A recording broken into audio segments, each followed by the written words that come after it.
सलमान निज़ामी साहब, यही बात समझ में नहीं आ रही है कि ये हमास की एंट्री किस तरह से हुई है। लड़ाई तो इजराइल और फिलिस्तीन के बीच की है। अगर फिलिस्तीन की ओर से कुछ ऑफिशियल रिएक्शन आता वो भी समझ में आता। हमास की एंट्री के क्या मायने हैं, और हमास आतंकवादी संगठन है, उसकी हिमायत जो समर्थन में हैं वो क्या आतंकवाद की हिमायत नहीं कर रहे हैं?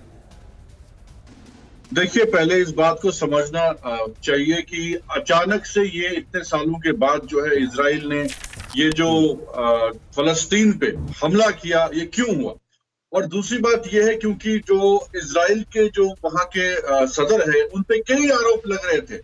जिस तरीके से हमारे देश में भी जब भी कोई मसला होता है, जब सरकार पे सवाल उठते हैं या तो कोई आतंकवादी हमला हो जाता है, ऐसे ही इजराइल का हाल भी है। उन पे एलिगेशन करप्शन के चल रहे थे और उसको डाइवर्ट करने के लिए उन्होंने फलस्तीन को जो है फिर से अटैक किया। और इस वक्त जो है सबसे बड़ा मसला ये है, हमें इंसानियत को देखना है। छोटे छोटे मासूम बच्चों की जानें जा रही हैं और किस तरीके से इजराइल जो है, अब मीडिया आपको तो खड़ा होना चाहिए as a media fraternity. Salman Nizami साहब, एक बात का जवाब दे दीजिए। आपने इशारा किया कि नेतन्याहू जो हैं वो अपनी इंटरनल राजनीति में घिरे हुए हैं, आपने इसकी ओर इशारा कर रहे हैं। तो महमूद अब्बास भी तो 15 साल से फिलिस्तीन में डटे हुए हैं, वहां भी तो इलेक्शन था, उस इलेक्शन को टाला गया, तो ये तो उधर से भी है। महमूद अब्बास अगर जमहूरियत का ही सवाल आगे बढ़ाते हैं तो क्यों नहीं वहां चुनाव करवाया उन्होंने, और एंड जिस समय वहां चुनाव होने थे उसी समय आपने ये बवाल शुरू करवा दिया, तो ये तो उधर भी है। वही देखिए, वही तो मैंने आपको पहले भी कहा कि सियासत जो है, सियासत ही मुल्कों को बर्बाद करती है। सियासत ही। अब यहाँ हमारा हाल क्या था, कल तक हम चाइना को गाली दे रहे थे, आज वही चाइना हमें ऑक्सीजन सिलेंडर भेज रहा है। हम सऊदी को, यूएई को, मुसलमानों को गालियां देते हैं, उनसे ही ऑक्सीजन सिलेंडर लेते हैं।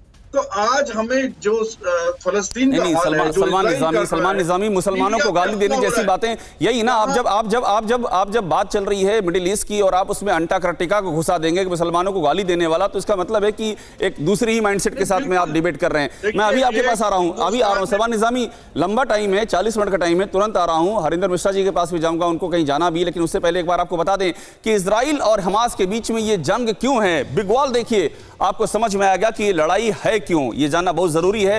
इजरायली सरकार का एक फैसला इस विवाद की जड़ है। वो फैसला क्या है वो समझिए। यरूशलेम में घर खोने वाले यहूदियों को जायदाद पर दावा देने का हक दिया। ये शेख जर्रा इलाके में हुआ है। 1948 की जंग में यरूशलेम में बड़ी तादाद में यहूदियों ने घर खोया था। 48 की जंग की बात है। अरब मूल के लोगों को अपनी पुरानी जायदाद पर दावा करने का अधिकार नहीं दिया गया है।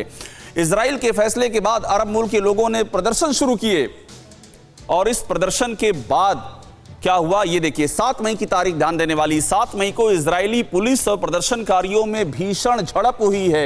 7 मई के बाद ये मामला भड़का है। संघर्ष मुस्लिमों की पवित्र अल अक्सा मस्जिद तक पहुंच गया है। तीसरी सबसे पाक जगह है मुसलमानों की। पुलिस के साथ झड़प में अरब मुल्क के 300 लोग जख्मी हो गए हैं, और ये झड़प ये पूरी यरूशलेम की ओल्ड सिटी में हुई है। अपने पवित्र स्थल में हिंसा से फिलिस्तीनियों समेत मुस्लिम समुदाय में नाराजगी है। पूरा अरब वर्ल्ड एकजुट हो रहा है। इजरायली प्रधानमंत्री ने पुलिस के एक्शन को सही ठहराया है। इजराइल की ओर से भी कड़ा कदम। इजराइल ने यरूशलेम को अपने मुताबिक बसाने का ऐलान कर दिया है। हमले के बाद हमास ने इजराइल पर रॉकेट दागे और यहीं से जंगी हालात की शुरुआत हो गई है। फिक्र आपकी, सोमवार से शुक्रवार रात 9 बजे सिर्फ TV9 भारतवर्ष पर।